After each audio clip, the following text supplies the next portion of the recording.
Bună ziua frumoși mei Capricorni! Bine ne revedem, dragii mei! Bine ați venit! Astăzi vom vorbi despre luna iulie, etalare generală pentru toți cei care aveți soare, luna, ascendent sau Venus în Capricorn. Vom scoate 3 mesaje, să vedem care sunt cele mai importante mesaje care trebuie să le auziți de la mine pentru această perioadă. Și începem să ne concentrăm. Pentru Capricorni, cele mai importante mesaje care trebuie să le audă de pe acest canal pentru luna iulie 2024. Primul mesaj. O idee bună, ia uite. Capricornul are sau va avea idei interesante pentru independență.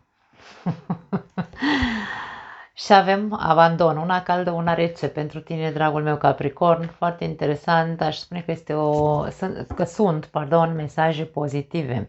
Avem dualitate și umbră la capătul cărților.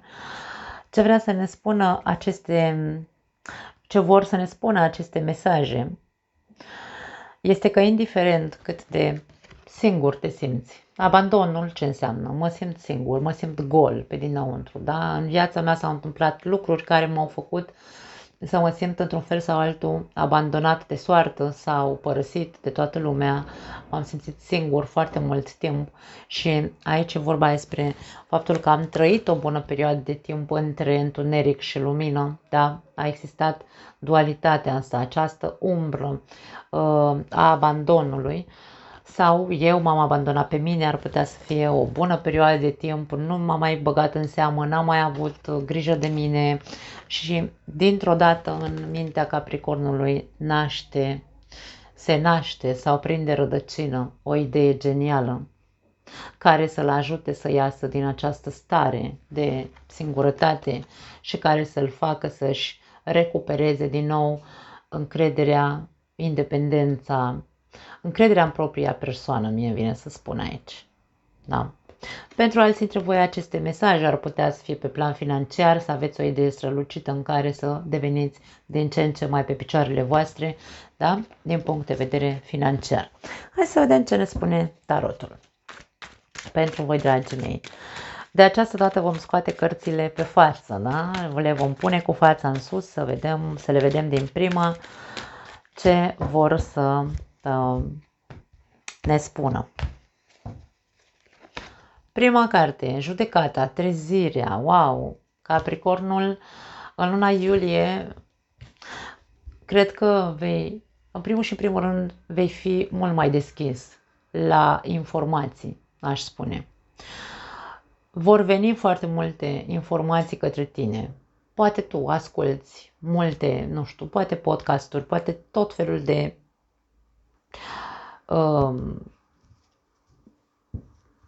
pentru că e o deschidere din punct de vedere a minții, da? Sunt deschis să aud tot felul de lucruri care mă pot ajuta aici să fac o mare schimbare în mine. În mintea ta, cavaler de monede, construcția unui lucru palpabil aici ar putea să fie, sau realismul, mintea ta va fi foarte, foarte centrată pe realitate. În subconștient avem 5-ul de spade, pot fi niște lupte interioare cu care încă mai ai acolo de dus o bătălie, îmi vine să spun. Vom vedea despre ce e vorba. În trecut avem 9 de cupe, te văd că în trecut ai fost ok, ai avut, hai să spunem așa, ai fost pe picioarele tale din punct de vedere emoțional, ai trecut peste niște lucruri, ți s-au împlinit anumite, vedem o satisfacție emoțională, s-au îndeplinit niște vise, probabil. În viitor avem Regina de Spade. Regina de Spade vine este acea energie pragmatică, pentru că dacă în mintea ta te văd că ești foarte realist sau mintea ta va fi foarte centrată pe palpabil, pe realitate, picioarele pe pământ, capul foarte bine mobilat, cum zic eu câteodată, da? Regina de Spade vine cu energia, tot o energie clară de pragmatism în care noi vom fi cei care vom tăia și spânzura, să zicem așa, în viața noastră, da? Concluzia, 7 de cupe. Șaptele de cupe poate fi o carte a iluziilor, poate fi o carte a planurilor, planuri care încă nu știu dacă voi putea să mi le împlinesc vreodată. Cel puțin unul dintre aceste planuri este real, restul sunt un pic așa de telenovelă, da? Vom vedea ce vrea să ne spună. La capătul cărților avem Regina de Bâte. Energia ta este una extraordinară. Regina de Bâte este cea mai șmecheră din tot tarotul. Eu iubesc Regina de Bâte, pentru că Regina de Bâte, în momentul în care se regăsește pe ea însăși, energia, când regăsim energia asta în noi, este energia chefului de viață, energia persoanei care nu mai umblă după nimeni și după nimic, este o persoană independentă, total, da? Deci vorbim aici despre acest aspect de independență personală, nu mai vorbim de profesională sau de pe alte planuri. Independență personală, conștiința sau conștiința, probabil nu știu cum se zice exact, propriei puteri personale. Aici avem foarte multă putere personală în Regina de Bâte. Mulți dintre voi ați ajuns la o energie de genul ăsta în care nu vă mai uitați la ce vă zice lumea, la ce crede lumea, la ce ar trebui să facem, pentru că, să nu uităm, Capricornul este guvernat de Saturn și principala energie a Capricornului este să fac e ca și cum Capricornul întotdeauna a trăit sau va exista în el esența de a face, a trebuie să fac nu știu ce. Și aici nu mai trebuie nimic. Aici e ca și cum nu mă mai interesează ce trebuie, ce zice societatea că trebuie să fac. Eu sunt cel care hotărăsc pentru mine și de-aia văd aici energii super interesante care îmi spun că nu mai ești persoana care ascultă după sau se ghidează după reguli și alte norme din exterior, ci după propriile norme. Aici vedem mult pragmatism, mult realism și multă putere personală. Mă bucur foarte tare să văd acest aspect, dragii mei. Hai să începem, să vedem ce vrea să ne spună Cartea Judecății. Cartea Judecății poate veni și cu foarte multe mesaje, după cum am spus, da? Pentru unii dintre voi. Dar este vorba despre o renaștere a conștiinței. Capricornul și-a transformat în totalitate, ca și cum a șters tot ce a știut până acum în mintea lui, sau a șters tot după toate regulile după care s-a ghidat până în momentul prezent, iar de acum înainte lumea va cunoaște un Capricorn total renovat, nu mai are nicio legătură cu cel dinainte. Avem eremitul. Această lună te face, în această lună, toate aceste mesaje care vin către tine te ajută să devii acea... Îmi vine să spun acel bătrân. Wow, foarte tare, arcana minoră și arcana majoră aici. Toate această deschidere a conștiinței sau aceste mesaje care vin către tine începând cu această lună iulie, te fac să devii acea persoană înțeleaptă, acel bătrân, acel ghid pentru tine, propriul profesor. Am învățat din propriile mele greșeli, am învățat acum vei conștientiza abia acum vei vedea cât de multe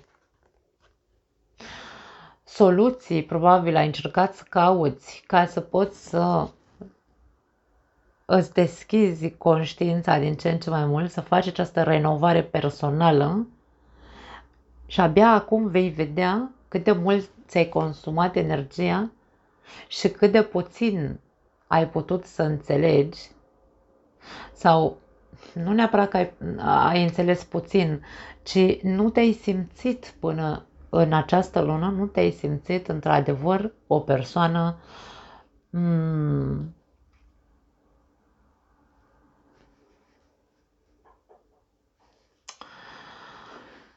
Nu te-ai simțit o persoană înțeleaptă. Nu ai simțit că ai fost propriul tău profesor sau propriul tău ghid. Dar de acum, începând cu această lună, asta vei simți, asta vei vedea. Te vei uita în oglindă la tine și vei spune cât de multă energie mi-am consumat, îmi consumam înainte, ca să văd sau ca să mă destup sau ca să mă, nu știu, căutam unde nu era. E ca și cum aici, acum conștientizez că eu căutam de fapt unde nu era. Trebuia să caut în altă parte. Asta pentru unii dintre voi. Pentru alții dintre voi, o veste ar putea să fie de la cineva în vârstă, poate fi cineva din familia voastră, de ce nu?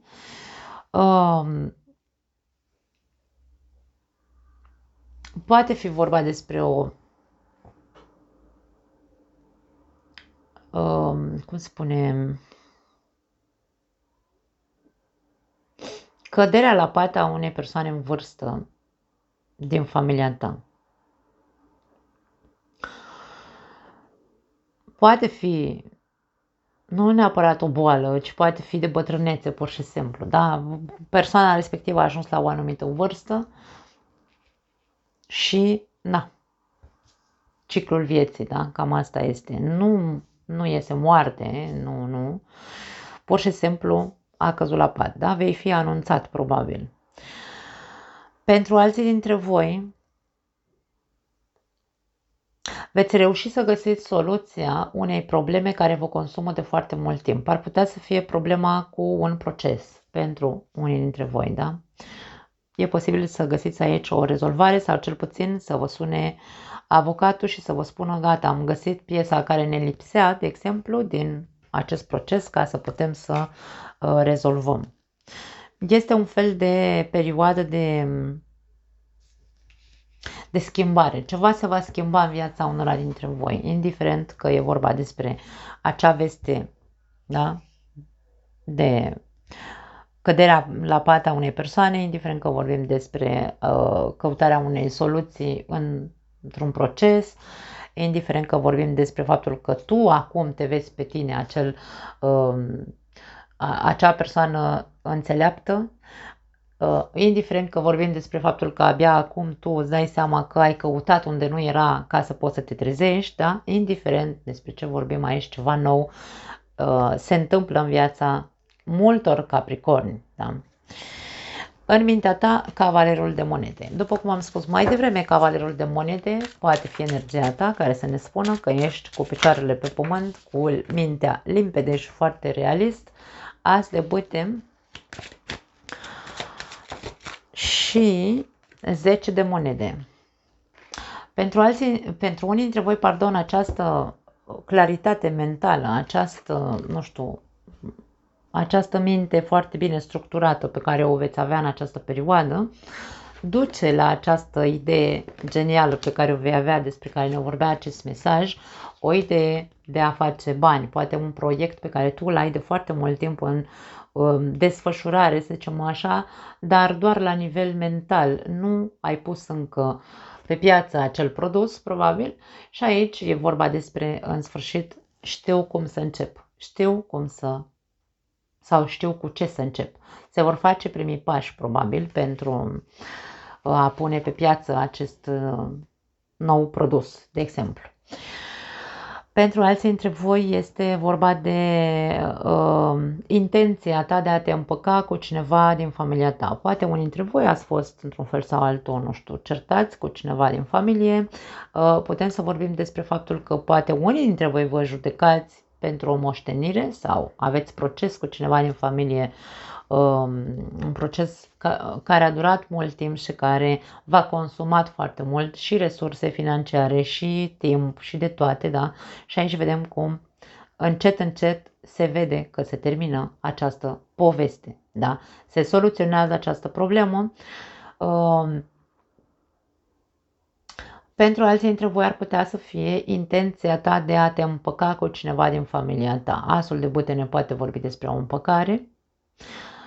Sunt anumite discuții pe care le vei avea cu acel cineva, că este partenerul de viață, că este un părinte, nu contează, cineva apropiat ție, despre asta vorbim, da?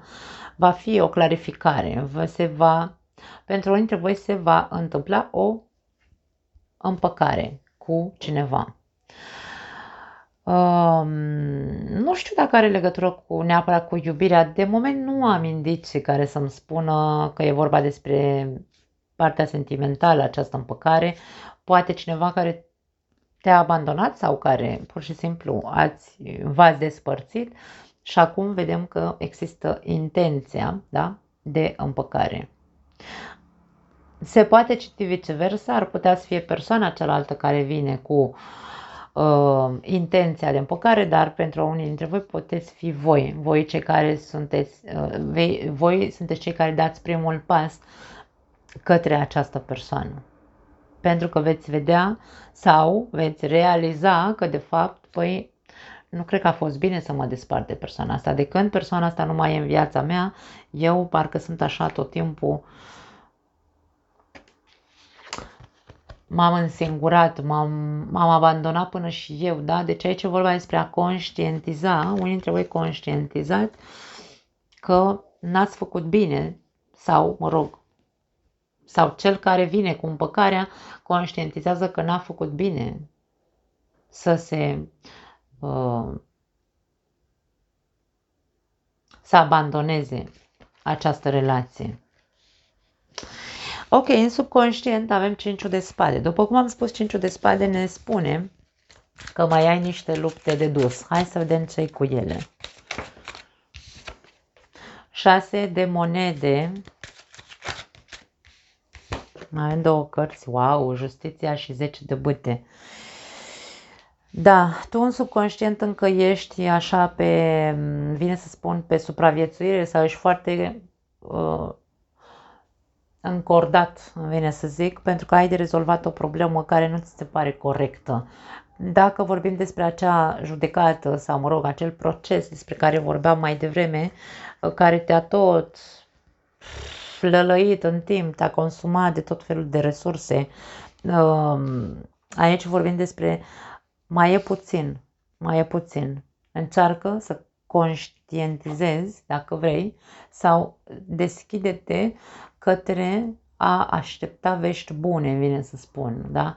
Pentru că mai e puțin și se termină calvarul ăsta. A fost într-adevăr urât, a fost într-adevăr complicat, ai consumat foarte multă energie, te-a lăsat așa fără niciun fel de forțe perioada asta în care ai tot fost în acest proces, dar e ca și cum ești pe ultima 100 de metri, da? Totul se va rezolva, ne spune justiția cu 6 de monede. Dă-i cezarului ce e al cezarului. Aici totul se va soluționa. Dragii mei, încercați să mai rezistați pentru că e ultima 100 de metri. Da? Foarte interesant. Pentru alții dintre voi, dacă nu aveți treabă cu procese și așa mai departe, dragii mei, dacă vorbim despre cei care probabil vor împăcarea asta, da, cu cel care te-a abandonat sau cel pe care tu l-ai abandonat, aici vorbim despre faptul că în această persoană care a abandonat această relație se dă o luptă de a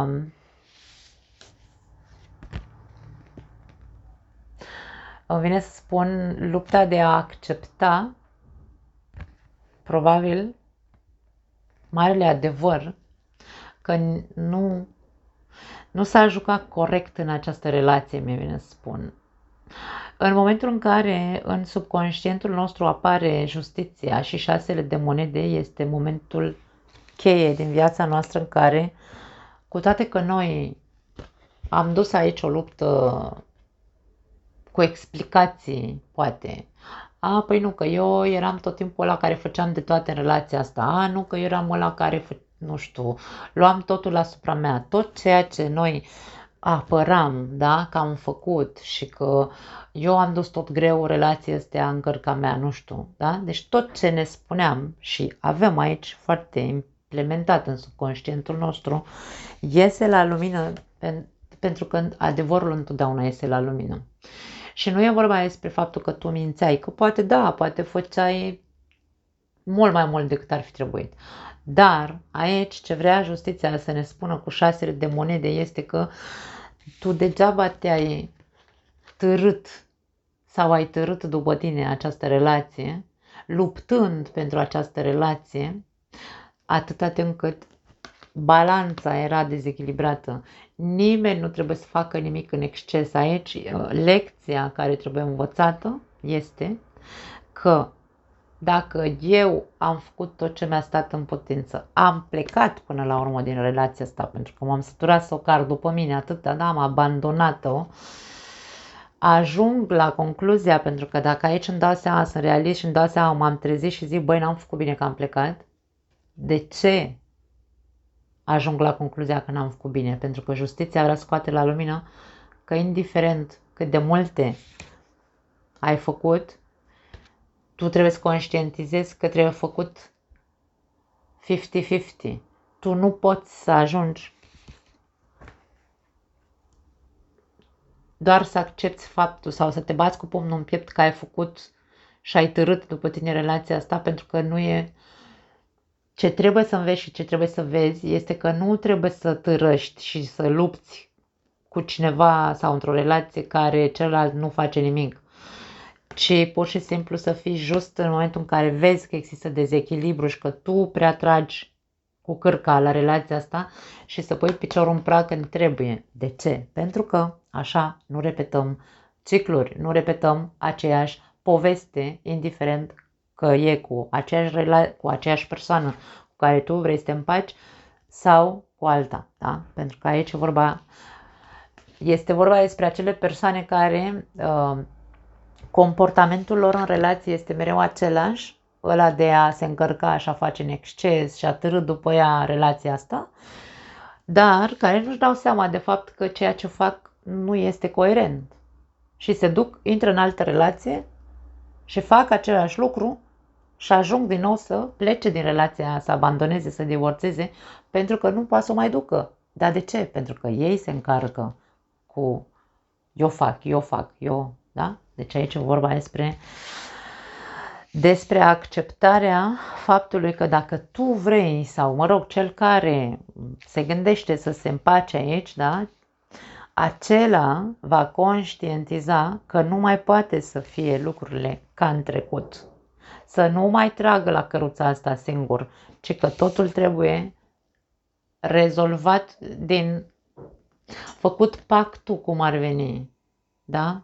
Nimeni să nu fie nici cerșetor, dar nici cel care, știu și eu, care crede că are puterea și controlul. Nu, aici trebuie să existe respect reciproc între noi, același procentaj de implicare în această relație, deci aici pactul trebuie să fie altul. Pentru că dacă nu, acest bagaj încă va apăsa pe umerii voștri și veți repeta, bineînțeles, același tip de comportament.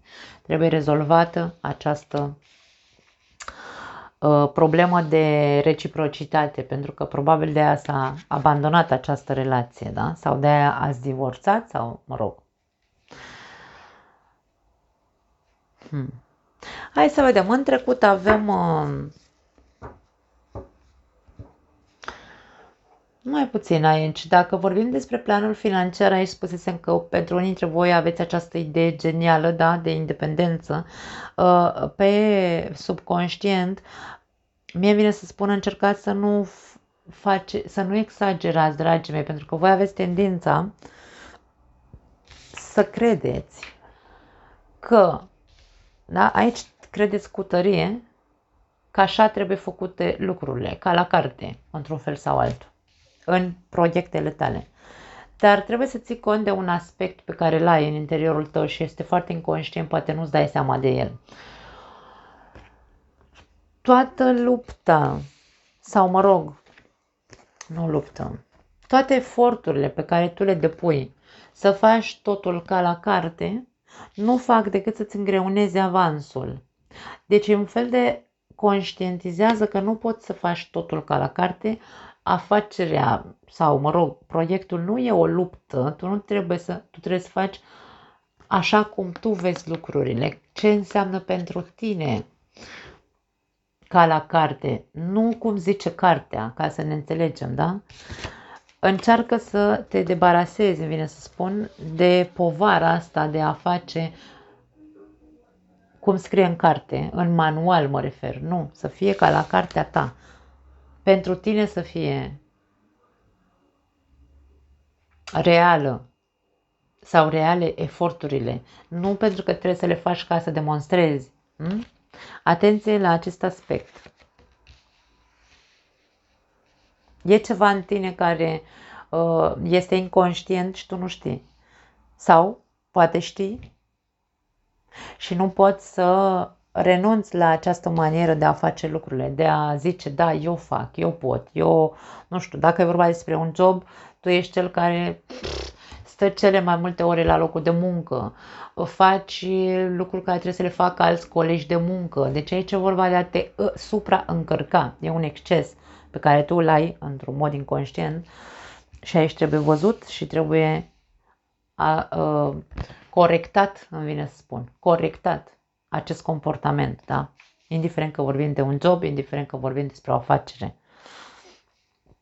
Foarte interesant. 9 de cupe în trecut, după cum am spus aici, vedem împlinire sufletească. Hai să vedem la ce se referă. Rege de monede și turnul. Wow!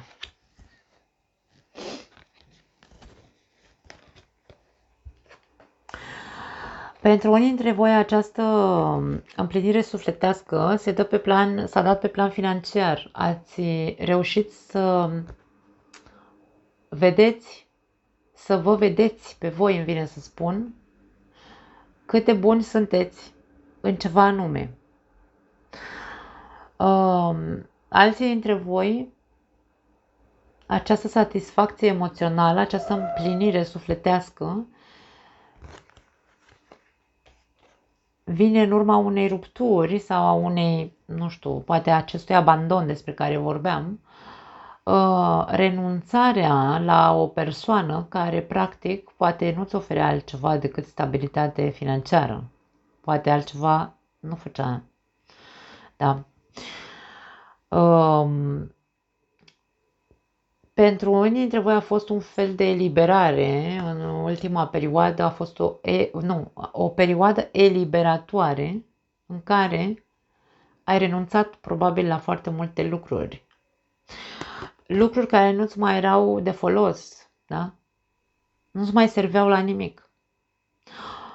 Poate la un anume statut. E ca și cum dacă înainte mă numeam, nu știu, Xuleasca Dândeal, și toată lumea mă cunoștea că eram Xuleasca din deal, e bine, am renunțat la acel nume, m-am eliberat de el. Acum sunt ceea ce eu consider că sunt. De-aia spun că e o mare renovare aici cu turnul, da, care ne arată ce s-a întâmplat în trecut cu situația ta, cu energia ta prezentă. Da? M-am eliberat de un anumit statut care, iar acum mă arăt altfel, total diferit la cum mă cunoștea lumea cu putereasca, Xuleasca din deal, da? O eliberare bine meritată, îmi vine să spun, pentru unii dintre voi, pentru că v-a ajutat să vă regăsiți, v-a ajutat să vedeți ce calități aveți, îmi vine să zic. Mulți dintre voi ați renunțat la lucruri care nu vă ajutau să vă simțiți bine cu voi înșivă.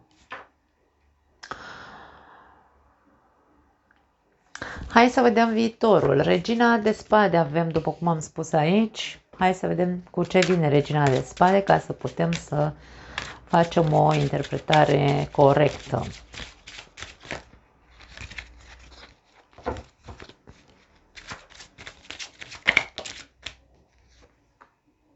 Doi de spade.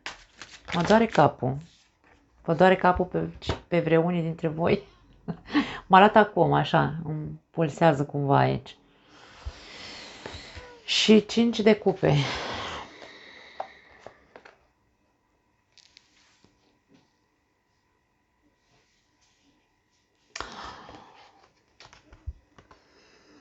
Pentru unii dintre voi, Regina de spade poate fi energia voastră. în care, așa într-un mod foarte lucid, îmi vine să spun,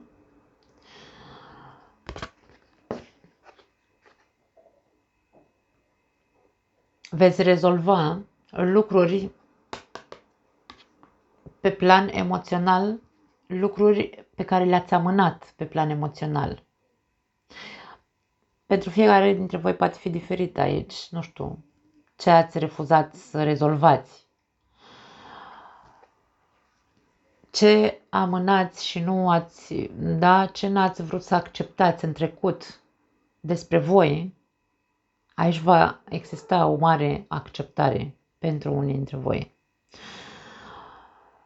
Pentru alții dintre voi, această regină de spade poate fi o persoană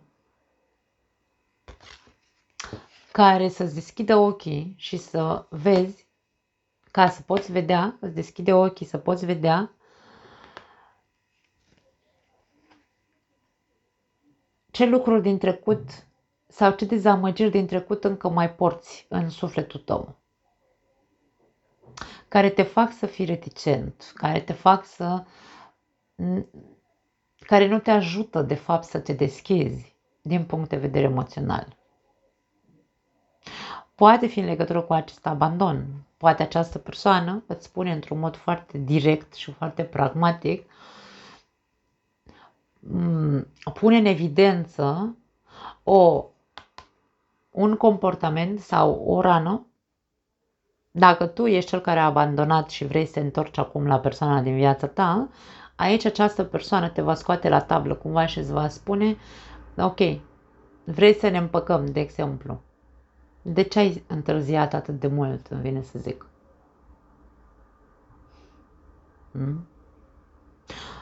Unii dintre voi, nu știu, poate, cine știe, poate ați întârziat aici 1 an și ceva. Și abia acum v-ați trezit la realitate și ziceți, aoleu, ce păcat, nu trebuia să las persoana asta, nu? Și persoana asta te va scoate la tablă cumva, te va face să... îți va cere explicații, îmi vine să spun.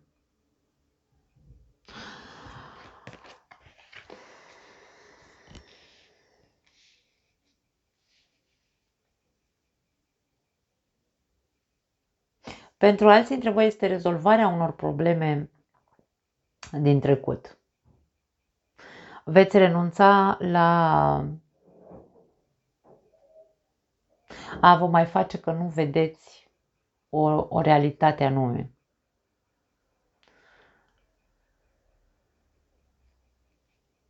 Pentru alții dintre voi poate fi ieșirea din doliu, ar putea să fie. Da.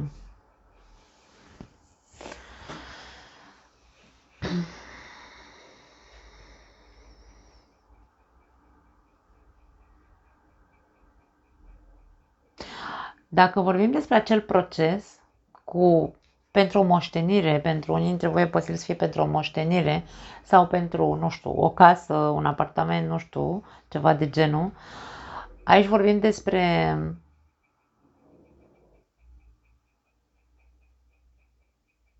vine să spun despre faptul că o să îți dai seama că nu a meritat.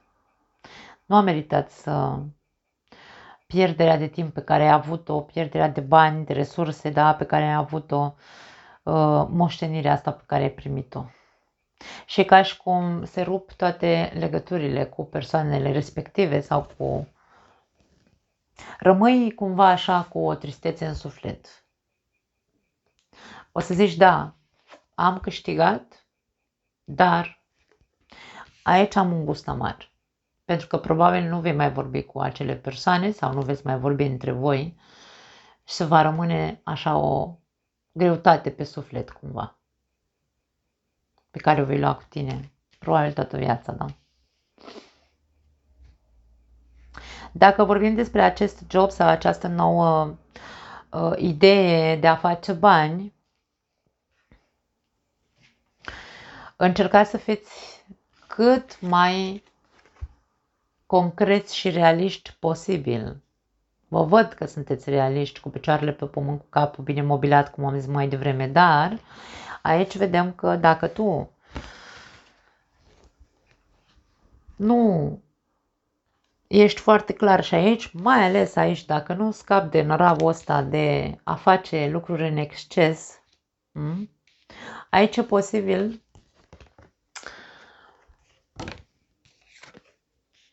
pentru că regina de spade vine să scoate în evidență, da? Că dacă nu scăpăm de acel exces, vom trăi întotdeauna cu frica. Frica de pierdere, frica de... nu te ajută. E ca și cum regina de spade spune nu te ajută cu nimic să fii atât de negativist încât să-ți spui că dacă tu nu faci și nu faci și nu faci, nu o să meargă afacerea sau nu o să fii văzut bine la locul de muncă, da? Deci aici năravul ăsta trebuie scos, îmi vine să spun, eliminat din viața ta, ca tu să conștientizezi că dacă nu renunți la acel nărav, vei trăi tot timpul, e ca și cum tot timpul, toată viața mea va fi așa, tot timpul voi fi super dezamăgit de proiectele mele, voi considera că vor fi un eșec, că nu sunt în stare de nimic, că, nu știu, că îmi voi pierde locul de muncă dacă nu fac și nu fac, da? Deci aici este, primul pas este să scap de năravul ăsta și următorul pas este să văd, să mă uit în trecut cumva și să-mi dau seama, băi, ce prost obicei aveam. Și într-adevăr să rezolv problema asta, da? Deci ce partea a doua a acestei etape de a rupe, a tăia năravurile astea pe care le ai inconștiente, da? Pentru că regina de spade este foarte pragmatică și foarte clară și foarte coerentă din punct de vedere mental. Și chiar dacă regina de spade, chiar dacă tu, să zicem așa, că nu văd obstacole, eu ce văd aici este, în următoarele 3 luni de zile, din punct de vedere financiar, ce văd aici este că dacă tu ești coerent, după cum am spus, și lucid, indiferent ce se va întâmpla pe plan financiar, nu îți va aduce pierderi sau cel puțin tu nu vei vedea ca pe o pierdere ceea ce se va întâmpla pe plan financiar, ci le vei vedea ca pe o oportunitate. Ca și cum aici se clarifică, Capricornul zice, și dacă aș pierde, eu tot fac proiectul ăsta sau tot îl pun pe piață, chiar dacă mă voi consuma de energie, chiar dacă mă voi consuma de energie, dar atenție, nu exces, renunță la năravul ăsta, insist să spun asta pentru că insistă să mi se transmită mesajul ăsta. Ia-le toate ca pe o lecție de, ok, am învățat, nu mai trebuie să fac așa, nu trebuie să mai fiu negativ sau cel puțin nu trebuie să mă uit în urma mea la alte eșecuri pe care le-am avut. Deci aici e vorba de a accepta o stare a ta, un comportament al tău, că ești tot timpul cu rău înainte, dar cu rău ăla propăstios, nu cu rău ăla de coerență, pentru că aici e coerență, da? E ok să pui rău înainte, dar nu să rămâi blocat în el. Despre asta e vorba. Hai să vedem ce e cu 7 de cupe. Forța. Și soarele. Frumos, da, îmi place ce văd. Acum, 7 ăsta de cupe aș putea să-l leg de acest mesaj al dualității, da? Că ai trăit în o bună perioadă de timp, da? În această stare despre care vorbeam, de abandon și ce am spus la început când am citit mesajele, da? 7 de cupe este o carte a multor opțiuni pe care le ai, este o carte a unei imaginații foarte bogate, este o carte a acelei telenovele pe care o numesc eu, da, câteodată. Ca concluzie, să spunem așa, 7 de cupe ne arată faptul că vei avea opțiuni de unde să alegi, vei putea să rezolvi sau să ajungi aici undeva la o concluzie atâta timp, pentru că aici e confuzie, da? Atâta timp cât tu vei controla foarte bine rezultatele îmi vine să spun. Pentru că 7 de cupe este așa ca și cum stau și visez cu ochii deschiși. Oare aș ajunge vreodată, nu știu, la un succes, poate unii dintre voi? Oare, sau stau și îmi fac planuri, cum să ajung la acest succes? Deci, ce te domină? Ar trebui să fii foarte atent, da? 7 de cupe ne spune, indiferent câte idei ai în capul tău, indiferent ce iluzii îți faci aici, da? Că aici dacă vorbim despre iubire, că vrei să te împaci sau, mă rog, cel care vrea să se împace cu tine, are o grămadă de iluzii aici și să spună, aoleu, sigur o să fim fericiți de data asta, o să vedem cum facem să, nu știu, să punem tot ce avem mai bun în noi și așa mai departe, dar aici e o alimentație din iluzii, tu îți faci iluzii că totul va fi bine, dar nu știi dacă cealaltă persoană, pentru că aici am zis, pentru unii dintre voi vă scoate la tablă, de ce ați întârziat atât de mult timp? Hmm? Nu te alimenta, concluzia e nu te alimenta din iluzii. Tu trebuie să conștientizezi dacă ceea ce tu visezi aici cu ochii deschiși poate deveni realitate sau nu. Nu încerca să controlezi, să zicem așa, vreau cu tot din adinsul să se împlinească aceste vise pe care eu le am. Pentru că poate tu nici măcar nu știi ce vrei cu 7 de cupe. Vrei într-adevăr să te împaci cu persoana aia? Vrei într-adevăr să ajungi la acest succes? Forța este cartea care ne ajută să ne centrăm.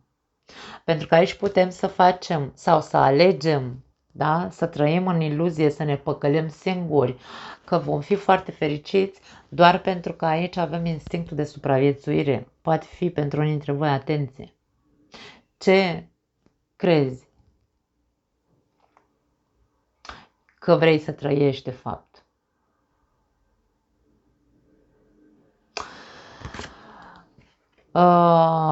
Pe plan financiar aici este vorba despre asta. Dacă tu ai foarte multe planuri, da? Pentru că tu ai aici, vei avea idei. Aici ai abundență de idei, exagerare de idei, da? Stai așa cu capul în or și zici, aoleu, uite așa îmi naște azi una, mâine alta, și uite așa, timp de o săptămână îmi vine câte o idee.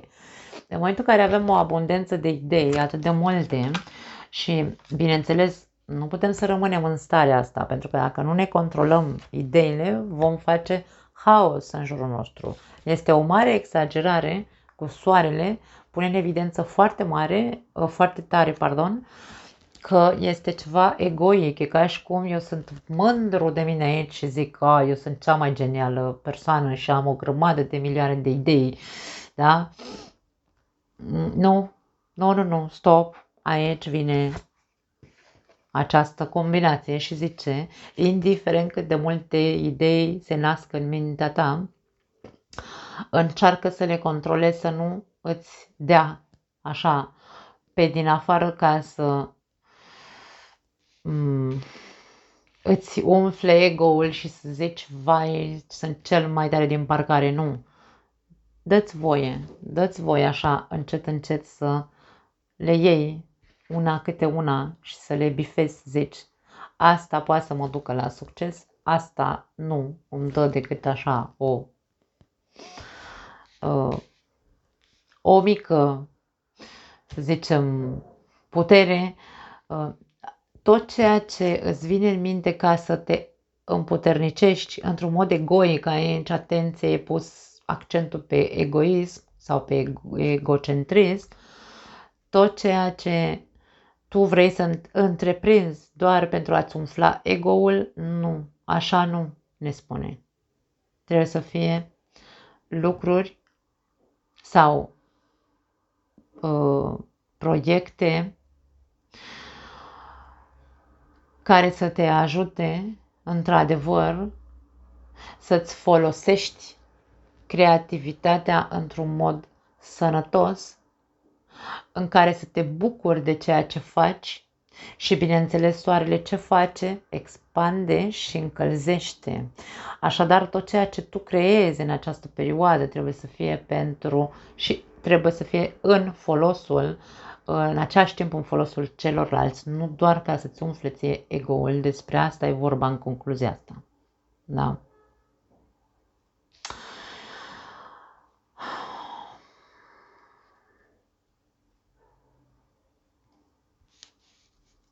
Da. Nu încerca să controlezi rezultatele, îmi vine să spun. Pentru că ai putea să devii tu, să fii tu cel deziluzionat aici. Deziluzionat, nu știu dacă e românește. Da, îmi cer scuze. Decepționat. Da. Nu încerca să controlezi niciun fel de rezultat. Lasă lucrurile sau ideile care îți vin, ia-le la mână. Tu doar creează, tu doar fă să fie cumva eficient pentru tine și pentru ceilalți. Nu ca să-ți umfle ego-ul, atenție, da? Deci aici e cheia. Nu mai am altceva, dragii mei, foarte interesantă etalarea voastră. Vă pup, ne vedem data viitoare. Ciao!